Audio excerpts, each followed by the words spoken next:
Bonjour. Souvenez-vous de la première génération de cette voiture. Le véhicule basé sur la mécanique Mazda Bongo n'était peut-être pas très beau, mais il avait un groupe de supporters et n'était pas non plus très fiable. Il a même été produit en Allemagne entre 1995 et 1998. Donc si quelqu'un a acheté un Sportage de ces années-là, il possède un SUV produit par nos voisins de l'Audet. Vint ensuite la deuxième génération, qui n'était peut-être pas très audacieuse sur le plan stylistique, mais qui correspondait davantage aux besoins d'une clientèle désireuse d'acheter un SUV plus civilisé. Il existait même une version avec un moteur V6. On peut se plaindre du fait que la voiture a toujours une apparence très coréenne, mais d'un autre côté, la troisième génération du SUV compact coréen a été comme un coup de feu dans comme un seau d'eau froide pour les constructeurs locaux. Kia a proposé à ses clients une voiture non seulement complètement raffinée, mais aussi, enfin, s'est démarqué de la foule. Et il se démarque toujours, d'où l'intérêt sans faille du Sportage sur le marché secondaire, même si la cinquième génération fait désormais son entrée dans les showrooms. Par conséquent, étant donné que le Sportage 3, désignation d'usine SL, est si populaire, il vaut la peine d'examiner quelles versions de moteurs ont été proposées et lesquelles valent la peine d'être recommandées. Tout au long de la période de production du Sportage SL, tous les moteurs à essence utilisés étaient à aspiration naturelle, c'est-à-dire qu'ils n'avaient ni turbocompresseur ni compresseur mécanique.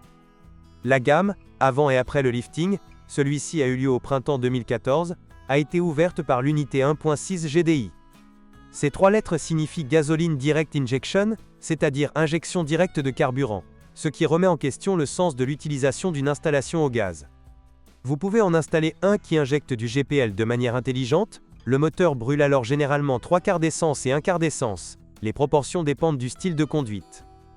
Dans la plupart des cas, ces unités de 135 chevaux ne posent pas de problème majeur, mais avec une accélération à 100 km/h en 11,5 secondes, elles ne peuvent être recommandées qu'aux conducteurs plus calmes. Il convient également de garder à l'esprit qu'au début de la production il y avait un lot de voitures d'environ kilomètres, les roulements de bielle pourraient se tordre. Parfois il y a des problèmes d'allumage et de distribution, éventuellement aussi de consommation d'huile. Initialement, le constructeur recommandait de changer l'huile tous les 15 000, puis tous les 30 000 km, mais les mécaniciens conseillent souvent de ne pas dépasser 10 à 12 000 km sans changer le lubrifiant. La consommation moyenne de carburant de la version 1.6 GDI est d'environ 8 à 8,5 litres 100 km. Les conducteurs les plus économes la baissent à moins de 7 litres. Un pied lourd entraîne une augmentation de la consommation de carburant à environ 9,5 L 100 km. Une autre proposition est l'unité 2.0 CVVT d'une puissance de 163 chevaux, utilisée jusqu'en janvier 2014. Les avantages incluent l'injection de carburant multipoint, moins de problèmes avec l'installation du GPL, aucun problème possible de dépôt de carbone sur les soupapes, et, fondamentalement aucun problème opérationnel important. Le moteur est de conception relativement simple, et a plus d'étincelles que le 1.6, mais malheureusement, il brûle également plus de carburant, donc le commentaire sur le GPL peut s'appliquer ici. Selon les utilisateurs du site sprimonitor.de, un peu comme notre motostat, mais avec une base de données de résultats beaucoup plus grande, le Sportage 2.0 CVVT consomme en moyenne même 10 à 11 L/100 km, même s'il faut mentionner que de nombreux exemplaires ont transmission sur les deux essieux et ou transmission automatique, ce qui affecte la consommation de carburant. Ceux qui font des économies descendent à moins de 9 litres 100 km, tandis que les sandales sur le parquet et la conduite régulière sur autoroute font que la consommation de carburant est aussi régulièrement supérieure à 12 litres. Nous parlons toujours de consommation moyenne de carburant. Les rapports de ravitaillement individuels indiquent que la consommation de carburant dépasse 13 ou 14 L/100 km.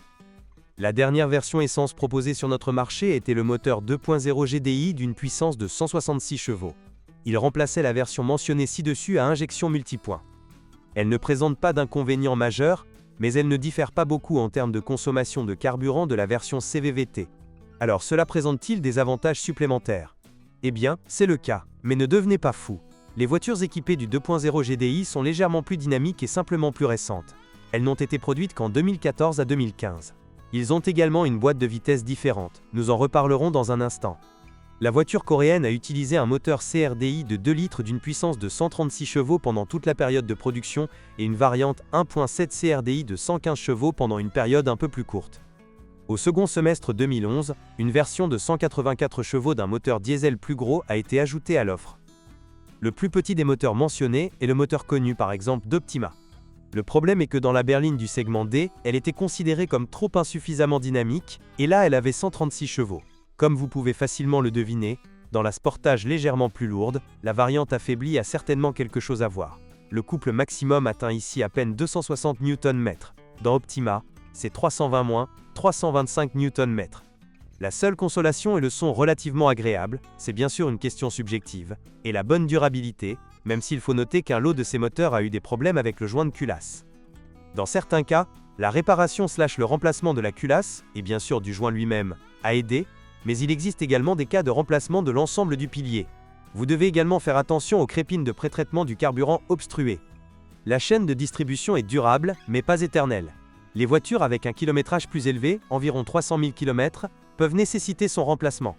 La consommation moyenne de diesel dans cette version varie généralement de 5,5 à 7,5 litres au 100 km, selon le style de conduite et les conditions routières. Les mécaniciens recommandent les moteurs de 2 litres de la série R. J'insiste sur ce point pour que personne ne pense que nous avons encore affaire aux unités de la série D un peu moins réussies, développées par l'italien VM, et utilisées, entre autres, dans le Sportage de deuxième génération.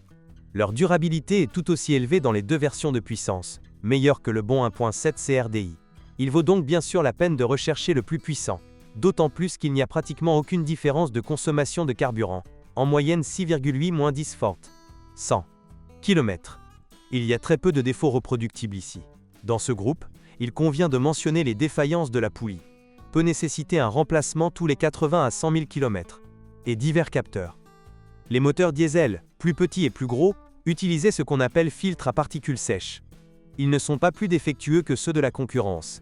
Mais ils n'aiment pas non plus la conduite continue en ville.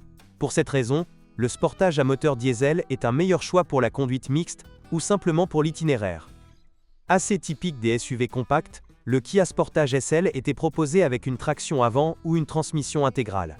Bien entendu, dans ce dernier cas, la transmission de l'essieu arrière était commutable et non permanente. Les versions AWD ne posent pas de problème majeur. On peut parfois rencontrer des coupe-arbres de roues qui s'usent. La transmission sur les deux essieux était standard dans le diesel de 184 chevaux et en option dans les autres versions de 2 litres, elle n'était pas disponible avec les moteurs 1,6 GDI et 1,7 CRDI. Le Sportage de troisième génération est livré avec des transmissions manuelles et automatiques. Le premier peut en avoir 5, dans le 2.0 CVVT. C'est l'inconvénient mentionné précédemment par rapport au 2.0 GDI, ou 6 vitesses, toutes les autres variantes. Contrairement à ce que l'on pourrait penser, ils ne se vantent pas nécessairement d'une grande durabilité, surtout s'ils sont manipulés avec négligence. Cela s'applique principalement aux diesels haut de gamme, mais pas seulement. Les synchroniseurs et les roulements causent des problèmes et des fuites se produisent. À cela s'ajoute le problème des embrayages peu durables et des volants bimasses. Ce dernier ne s'applique cependant pas à la version 1.7 CRDI car ils n'y ont pas été utilisés. Une alternative au manuel était une automatique à 6 vitesses. Les opinions à ce sujet sont meilleures que sur les transmissions mécaniques, à condition que l'huile soit changée régulièrement. Cependant, cela augmente la consommation de carburant et détériore la dynamique.